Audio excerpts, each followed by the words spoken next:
எங்களை நேசிக்கிற பரிசுத்தமுள்ள பரலோக பிதாவே, பரிசுத்த தேவனே, அருமையான இந்த காலை பொழுதுக்காய் நன்றி நின்று இறைத்தோடு துதிக்கிறேன், ஸ்தோத்திரிக்கிறேன், மகிமைப்படுத்துகிறேங்க தாவே. தோப்பனே, ஜீவன் சுகம் பலன் தந்தீங்க, நன்றியப்பா. நீ தந்த ஜீவனுக்காய், சுகத்துக்காய், பலத்துக்காய், ஆரோக்கியத்துக்காய் கோடா கொடி ஸ்தோத்திரம் ஐயா. ஏசுராஜனே, அறிவே நித்திய ஜீவன் சேவிப்பது மிகையான சுபாபங்கத்தாவே. எங்களில் உள்ள குறைகள் குற்றங்கள் எல்லாவற்றையும் மன்னிங்கப்பா. நாங்கள் உங்களுடைய வசனங்களை தியானிக்க இருக்கிறோம். ஆவியானவர் எங்களுக்கு ஒத்தாசையாக இந்த வசனங்களை விலக்கி தர வேண்டுமா ஜெபிக்கிறேன். இயேசு கிறிஸ்துவின் நாமத்தில் ஜெபங்களும் ஜீவனுள்ள பரமபிதாவே, ஆமென். அன்பான ஜேடிகே மேயர்களுக்கு இயேசு கிறிஸ்துவின் நாமத்தினாலே வாழ்த்தல் கூறுகிறேன். நம்ம ஒவ்வொரு வாரமும் வெள்ளிக்கிழமை, அதாவது வெள்ளிக்கிழமை காலை 8லிருந்து 8:30 வரைக்கும் தேவனுடைய வசனங்களை ஆராய்ந்து கொண்டு வருகிறோம். ஒவ்வொரு வெள்ளிக்கிழமையும் காலையில் 8லிருந்து 8:30 வரைக்கும். கடந்த காலங்களில் நம்ம என்னென்னா உயிர்த்தெழுதல் அந்த பிரசங்கத்தை முடித்துவிட்டு இப்பொழுது நம்ம பழையபடி நம்ம ஆகமங்களுக்கு வந்திருக்கிறோம். ஆகமங்கள் 5 நம்ம முடிச்சிட்டோம். ஆதியாகமம், யாத்திராகம், லேவியராகம், என்னாகும், உபாகம், அந்த 5 ஆகமங்களும் முடிச்சாச்சு. இப்போ யோசுவாவில் 9 அதிகாரத்தில் நம்ம தியானித்தோம். இப்போ இன்றைக்கு 10ஆம் அதிகாரத்தில் வாசித்து தியானிக்க இருக்கிறோம். யோசுவா 10ஆம் அதிகாரம். யோசுவா ஆயியை பிடித்து சங்காரம் பண்ணி எரியோவுக்கு அதன் ராஜாவுக்கும் செய்தபடி ஆயுக்கும் அதன் ராஜாவுக்கும் செய்த கிபியோனின் குடிகள் இஸ்ரோவோடு சமாதானம் பண்ணி அவருக்குள் வாசமாக இருக்கிறதே எருசலேமின் ராஜாவாகிய அதோனிசேக் கேள்விப்பட்ட போது, கிதியோன் ராஜதானி பட்டணங்களில் ஒன்றைப் போல பெரிய பட்டணமும் ஆயை பட்டணை பார்க்கலும் பெரிதும் இருந்தபடினால் அதன் மனுஷரெல்லாம் பலசாலியாக இருந்தபடினாலும் மிகவும் பயந்தார்கள். ஆகிலும் எருசலேமின் ராஜாவாகிய அதோனிசேக் எப்ரோனின் ராஜாவாகிய ஓகமுக்கும் யார்முத்தின் ராஜாவாகிய பீரமுக்கும் லாகியின் ராஜாவாகிய யாப்பித்ராவுக்கும் ஏக்லோவின் ராஜாவாகிய தெபீருக்கும் ஆள் அனுப்பி, நாங்கள் கிபியோனை சங்கரிக்கும்படி நீங்கள் எங்களிடத்தில் வந்து எங்களுக்கு துணை செய்யுங்கள், அவர்கள் யோசுவாவோடும் இஸ்ரேல் புத்திரோடும் சமாதானம் பண்ணினார்கள் என்று சொல்லி அனுப்பினான். இஸ்ரேல் ஜனங்கள் அந்த யோர்தானை கடந்து வந்து திருப்பி கில்காலில் பாளையம் இறங்கி முதல்ல எரிகோவை பிடிக்கிறாங்க. எரிகோ பட்டணம் மதில் சூரி தானாக இடிந்து விழுந்தது இல்லை. யேசுவான அந்த தேவனே அவரை நினைச்சவாருன்னா அந்த எரிகோ பட்டணத்தை அழித்து போட்டார். இவங்க வெறுமனை சுற்றி தான் வந்தாங்க. ஆனால் தேவன் தான் அந்த பட்டணத்தை, அந்த மதில் சுவரை அடித்து உடைத்து போட்டார். உள்ளே உடைஞ்சி விழுந்துட்டு பிறகு இவங்க சங்காரம் பண்ணி அந்த பட்டணத்தை பிடிக்கிறாங்க. அதுக்கு பிறகு ஆயி பட்டணம் சின்ன பட்டணம் தான், அதில் பிடிக்க முடியலை.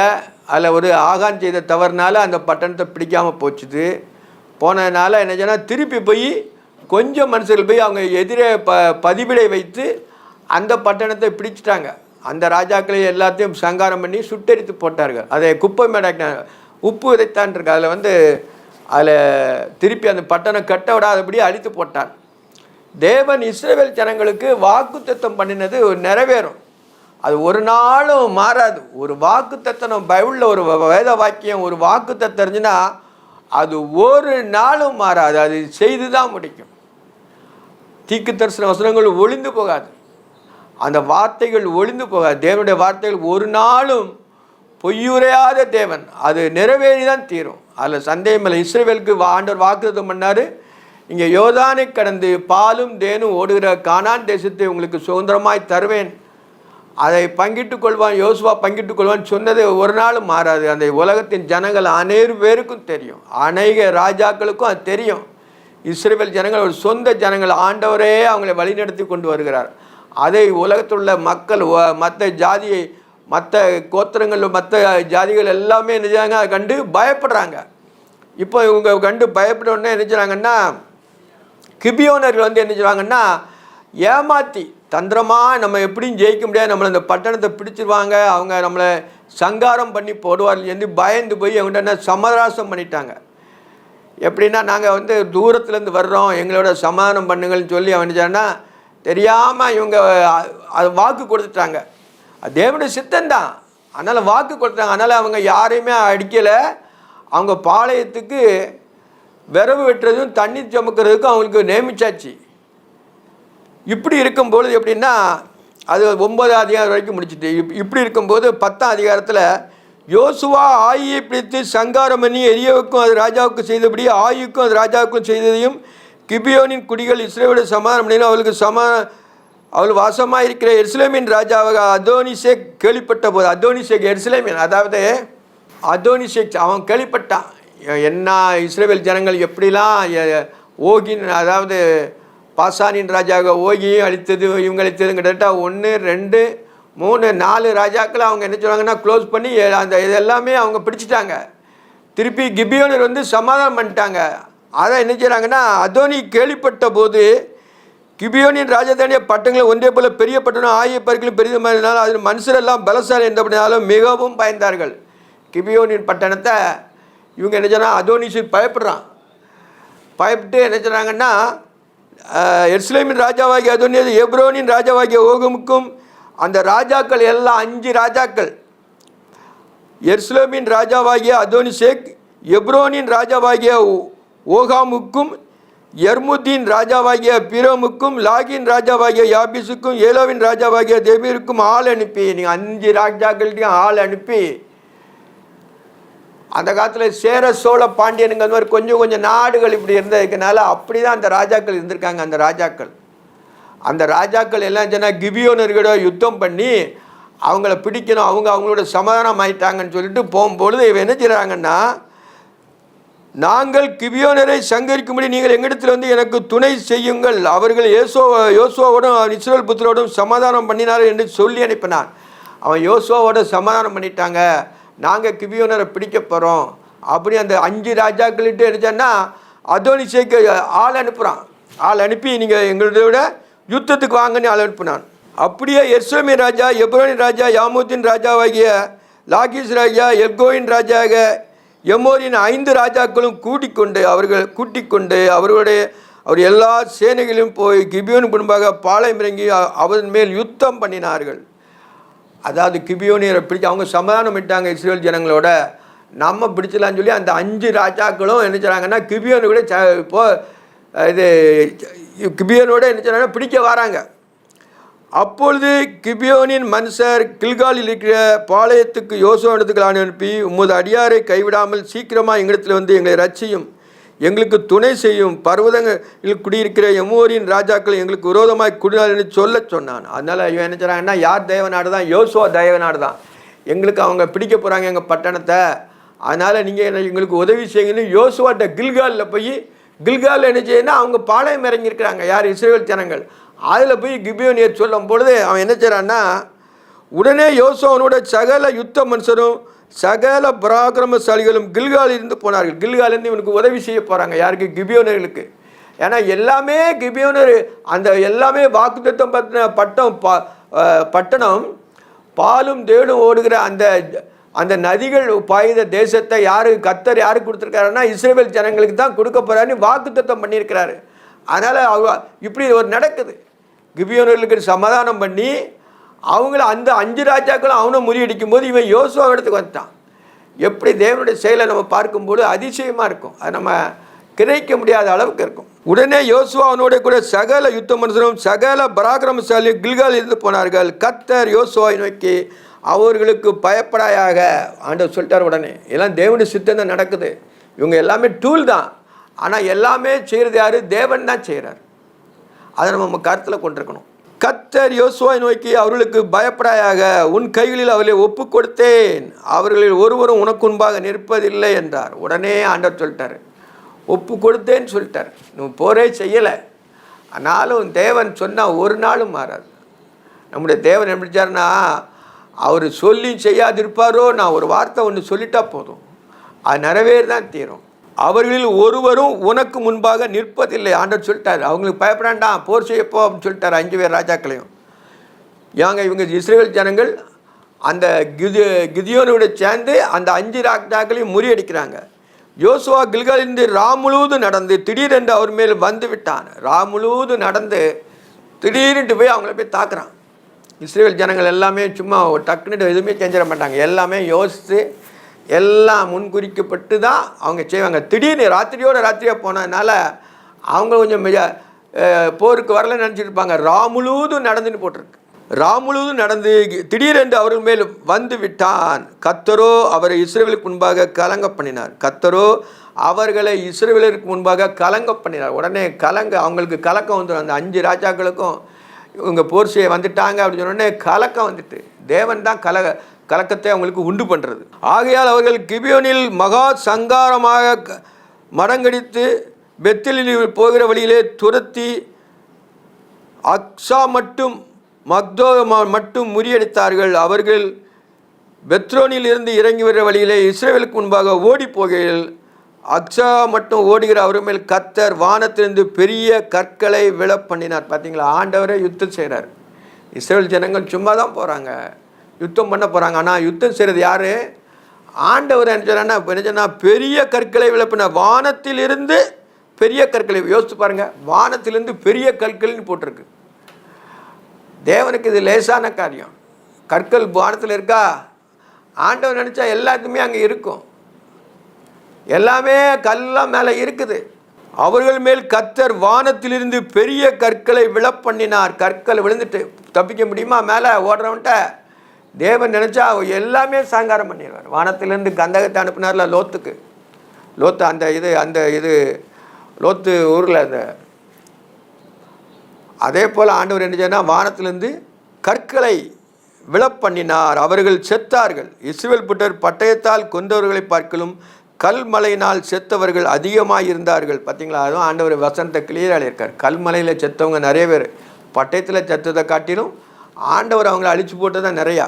கர்த்தர் எமோரியரை இஸ்ரவேல் புத்தருக்கு முன்பாக ஒப்பு கொடுக்கிற நாளிலே யோசுவா கர்த்தரை நோக்கி பேசி, அவங்கள ஒப்பு கொடுக்குற நாளில் யோசுவா கர்த்தரோடு பேசி, பின்பு இஸ்ரவேல் கண்களுக்கு முன்பாக சூரியனே நீ கிபியோன் மேலும் சந்திரனே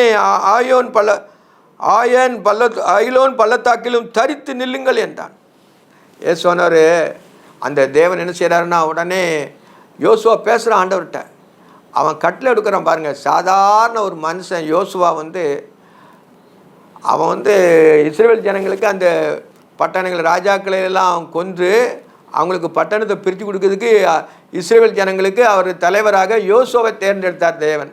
மோசே சொன்னபடி அவங்க கூட இருந்ததுனால அவன் சொல்லும் போது நின்றுச்சான். என்ன நினைச்சான்? யோசுவா கர்த்தரை நோக்கி பேசினான். என்ன பேசிட்டு பின்பு இஸ்ரவேலின் கண்களுக்கு சொன்னால் உடனே நடக்குது. பார்த்தீங்களா, அதுதான் இதில் பெரிய ஆச்சரியம். சூரியனே, ஒரு கமா போட்டிருக்கு, சூரியனே. அப்போ இயற்கையோட மனுஷன் சொல்கிறத கேட்க இயற்கை கூட நிற்குது பாருங்கள்.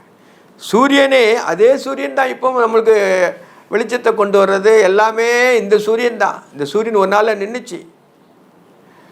சூரியன் அந்தகாரப்பட்டது. இயேசுவானவர் சிலுவையில் அடிக்கும்போது அந்தகாரம் உண்டாயிட்டு சூரியன் இருளடைந்துன்னு இருக்கு. இதில் என்ன செய்யுதுன்னா அவன் சொல்கிறான் சூரியனை பார்த்து, சூரியனே நீ கிபியோன் மேலும் சந்திரனே நீ அயலோன் பள்ளத்தாக்கிலும் தரித்து நில்லுங்கள். 2 பேருக்கும் கட்டளை விட்டான். சூரியனுக்கும் சொல்லிட்டான், சந்திரனுக்கும் சொல்லிட்டான். அப்போ அது செய்து தரித்து நில்லுங்கள் என்றான். அப்போ ஜனங்கள் தங்கள் சத்துருக்களின் நீதியை சரிக்கட்டு மட்டும் சூரியன் தரித்தது, சந்திரன் நின்றது. இது யாசோரின் புத்தகத்தில் எழுதியிருக்கிறது அல்லவா இல்லையா? அப்படியே சூரியன் அஸ்தமிக்கிற தீவிரிக்கையில் ஏறக்குறைய ஒரு ராப்பகல் முழுவதும் நடுவானில் நின்று, ஒரு நாள் ராத்திரி முழுவதும் நடுவானில் நின்றுச்சான் சூரியன். அப்படி 12 மணிக்கு வெளிச்சம் கொடுக்க மாதிரி எல்லாருக்கும் வெளிச்சம். ஏன்னா இவங்க போர் செய்ய வேண்டியிருக்கு.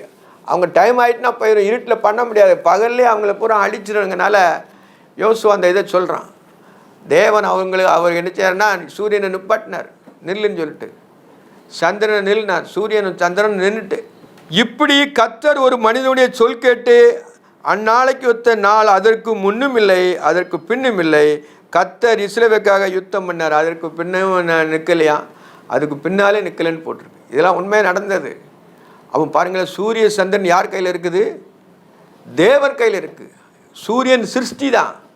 சூரியன் உண்டாக்கடவு என்றால் வெளிச்சம் உண்டாயிட்டு பகலிலால் சூரியனும் இரவிலால் சந்திரனையும் படைத்தான் இருக்கு. அந்த படைத்த தேவன்ட்ட அவன் நேராக சொல்லும் பொழுது அதுவே நிற்குது. ஒரு மனுஷன் சொன்ன நின்று சொல்லிட்டு பைபிளில் ரொம்ப தெளிவாக போட்டிருக்கு. அப்போ எவ்வளோ செய்த அற்புதம் செய்கிறார் பார்த்தீங்களா? இயற்கையோடு தேவன் வாசம் பண்ணுகிறார்.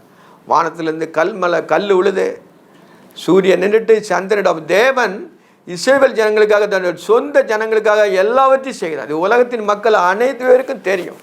இந்த காலத்திலே எப்படின்னா, இயற்கை ஒருத்தனுக்கு அனுகூலமாக இருக்கும்போது அவன் செய்த எல்லாமே தேவன் அவர்களோடு இருக்கிறார். சொல்லலாம், இயற்கைக்கு கட்டளையிடலாம்.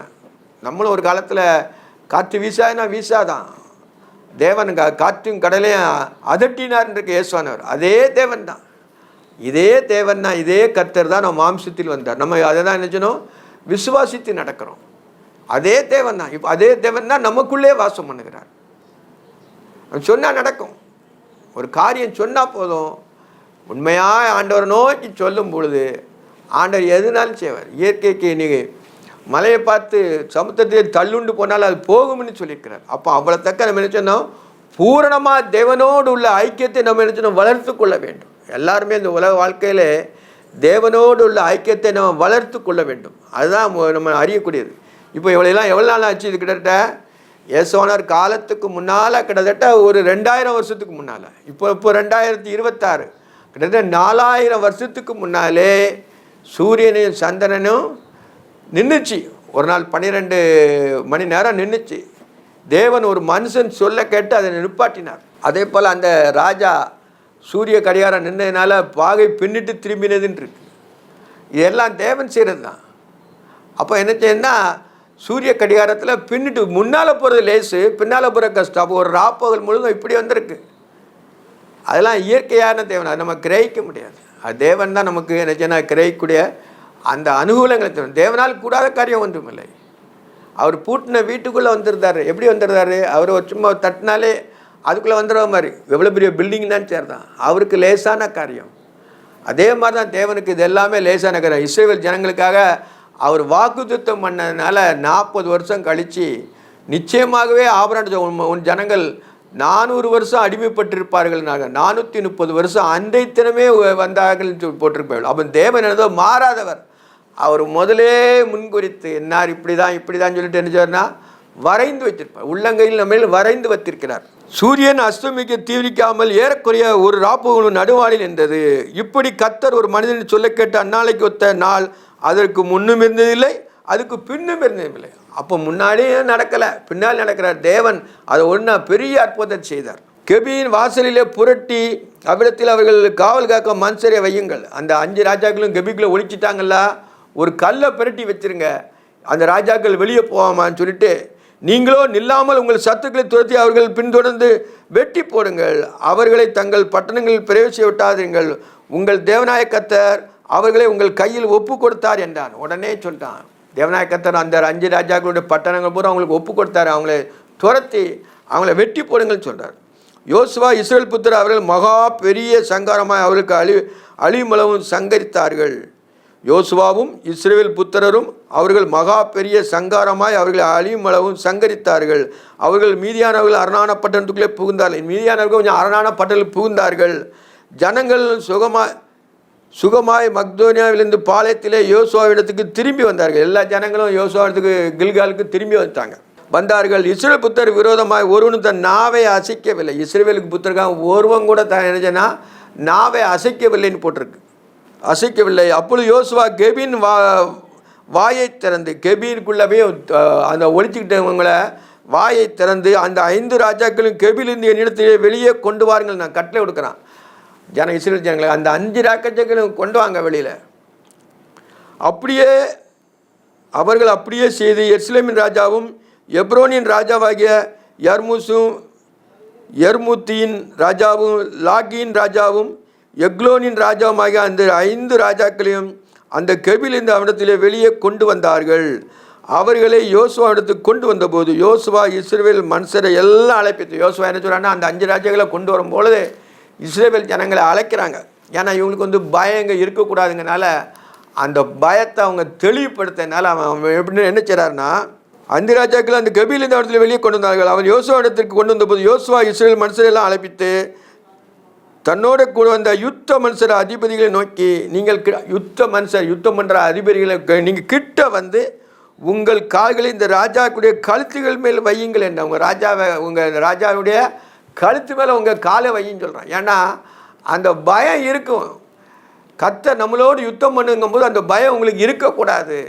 ராஜாக்கள் பெரிய காரியம் இல்லை அப்படின்னு சொல்லி அவங்க நினச்சானா அவங்க ராஜாக்களை கீழே போட்டு அவங்க கழுத்து மேலே உங்கள் காலை வைங்கன்னு சொல்கிறான். இதெல்லாம் எதுக்கு எழுதியிருக்கு? தேவன் அவர் மாறாதவர். அவருக்குள்ள சத்துருக்களை அவர் சிதறடிக்கும் பொழுது நீங்கள் பயப்படவே கூடாது, பயந்து நடுங்கவே கூடாது. அவங்களுக்கு எதிரியாக நின்று யுத்தம் பண்ணணும், அவங்கள ராஜாக்களை என்ன செய்யணும், சங்கரிக்கணும் அப்படின்னு சொல்கிறதுக்கு அவங்களுக்கு ஒரு தைரியம் வர்றதுக்காக இதை சொல்கிறான். தன்னோடு வந்த யுத்த மனுஷனை அதிபர் நோக்கி, நீங்கள் கிட்ட வந்து எங்களுக்கு உங்கள் கால்களை இந்த ராஜாக்குடைய கழுத்தில் மேல் வையுங்கள், கழுத்தில் பிடிங்க மிதிக்கன்னு சொல்லிட்டான். பழைய ஏற்பாட்டில் அப்படி இருந்துச்சு. புதிய ஏற்பாட்டில் ஆண்டவர் என்ன செய்வார்னா, அவரே நம்முடைய சத்துருக்களை அவனை காலங்களில் நசுக்கி போட்டான் இருக்கு. சத்துருக்களை நம்முடைய சத்துருக்களை அவர் காலின்களே நசுக்கி போடுவான் இருக்கு. அப்போ என்னென்னா அது தலையை நசுக்கிற மாதிரி தான். சாத்தானை சர்ப்பத்தை அவனுடைய தலையை அவர் உன் தலையை நசுக்குவார்னு சொல்கிறார். அதே தான் அர்த்தம். இல்லை கிட்ட வந்து உன் கால்களை ராஜாக்குடைய கழுத்துக்கு மேல் வைங்கள் என்றான். அவன் கிட்ட வந்து தங்கள் கால்களை அவருடைய கழுத்தின் மேல் வைத்தார்கள். எல்லாம் 5 ராஜாக்கள் மேலே அதிபதிகள் என்ன செய்யனா கழுத்தில் காலை வச்சுட்டாங்க. அப்பொழுது யோசுவா அவர்கள் நோக்கி, பயப்படாமலும் கலங்காமலும் பலத்து திட மனதாகிருங்கள், நீங்கள் யுத்தம் பண்ண உங்கள் சத்துருக்கள் எல்லாம் கர்த்தர் இப்படியே செய்வார் என்றான். எல்லாம் முன் அடையாளமாக சொல்கிறான். உங்கள் சத்துருக்களை பூரா நினைச்சா காலில் நசுக்கி போடணும், கழுத்துக்களை சங்கார வச்சு நசுக்கணும் அப்படின்னு சொல்லனால உங்களுக்கு தைரியம் உண்டாக்குறதுக்காண்டி அவன் யோசுவா அப்படி செய்கிறான். உங்கள் சத்துருக்கள் எல்லாம் கர்த்தர் இப்படியே செய்வார். கர்த்தர் தான் செய்கிறார், இவங்க டூல் தான். ஆண்டவருக்கு முன்பாக அவனுங்கெல்லாம் என்ன செய்யணும், நடுங்கணும். சத்துரு நடுங்கணும், நடுங்குவான். பேய்களை நடுங்குன்னு தான் இருக்குது. நம்ம ஆண்டவரை நோக்கி பேசாமல் போன்னு சொல்லுவார். அப்படி கழுத்தை அவனை வச்சுட்டாங்க ராஜாக்கள் மேலே. கர்த்தர் இப்படியே செய்வார் என்றான். பின்பு யோசுவா அவர்களை வெட்டி கொண்டு, யோசுவா அவர்களை வெட்டி கொண்டு அவன் எல்லாத்தையும் வெட்டிட்டான், 5 ராஜாக்களையும் வெட்டிட்டான்.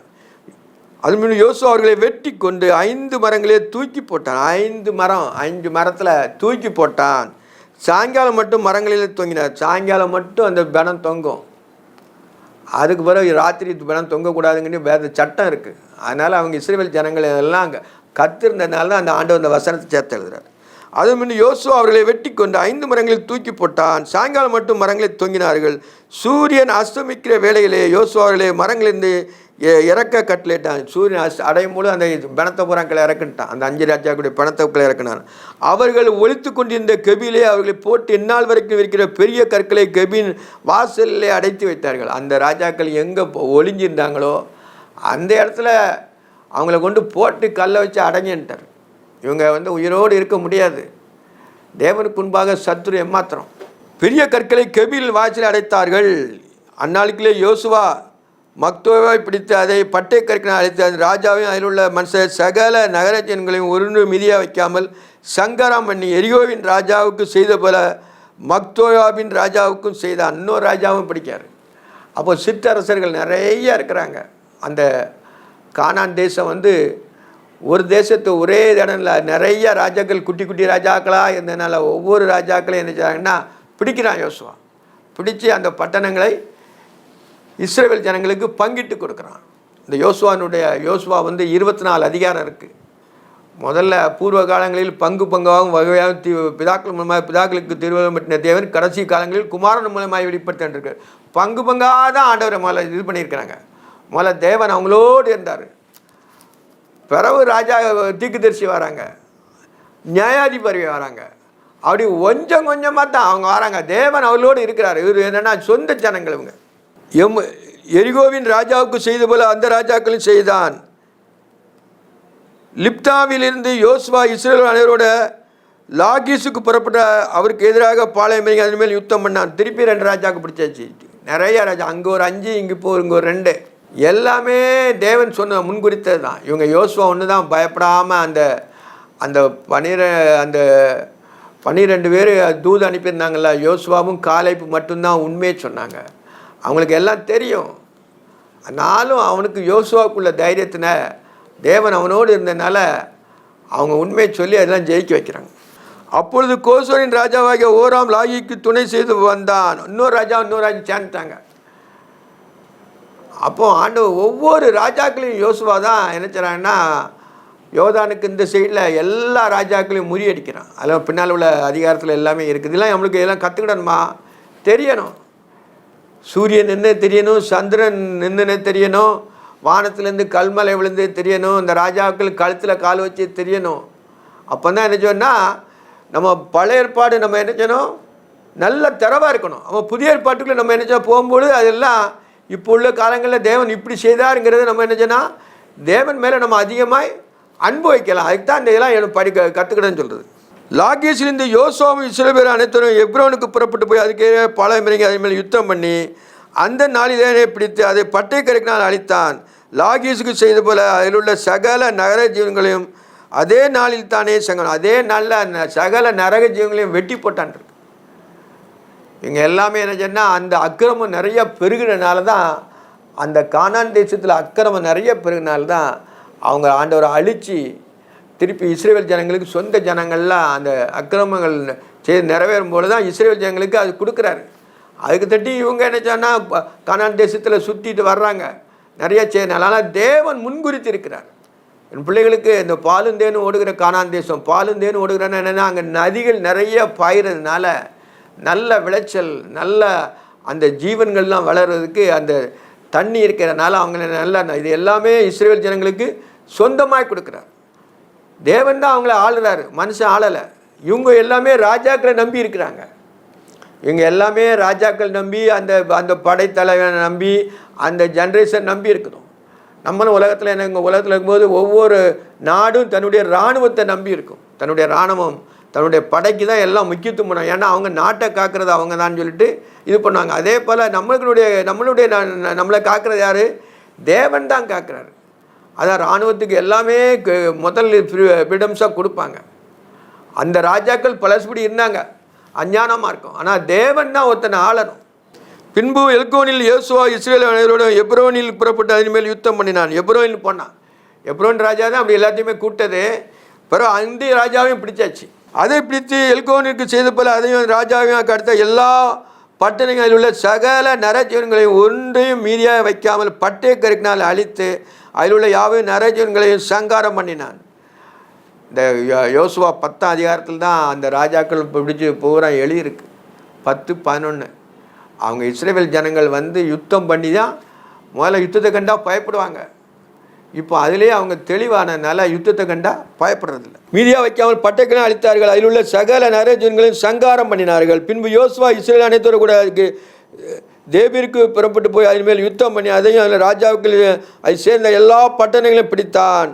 அவைகளை பட்டயத்தினாலாக அழித்து அவையில் உள்ள நரஜீவன்கள் எல்லாம் ஒருவரையும் மீதியாக வைக்காமல் சங்காரம் பண்ணினான்.